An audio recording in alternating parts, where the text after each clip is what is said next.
কি বলে, রাজপ্রাসাদের মানুষটাও মরে যাবে, কুড়ে ঘরের মানুষটাও মরে যাবে,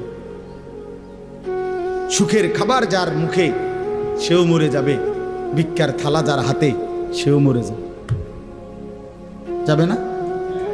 তো যেটা নিশ্চিত অনিবার্য বাস্তবতা, যেই মৃত্যুকে আড়াল করার, অস্বীকার করার, পাশ কাটার কোনোই ব্যবস্থা নাই, কোনোই ব্যবস্থা নাই। না না ক্ষমতা দেখাইয়া, না কাইন্দা কাইটা, কোনো সিস্টেম নেই।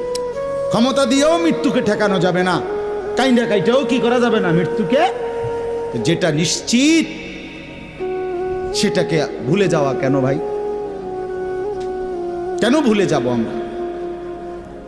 আল্লাহর নবী সাল্লাল্লাহু আলাইহি ওয়াসাল্লামের যেই হাদিস আমি পড়ছি, এটাই নবীজি বলছেন, আকসিরু যিকরা হাদিমিল লাজ্জাত, আমার উম্মত প্রতিদিন বেশি বেশি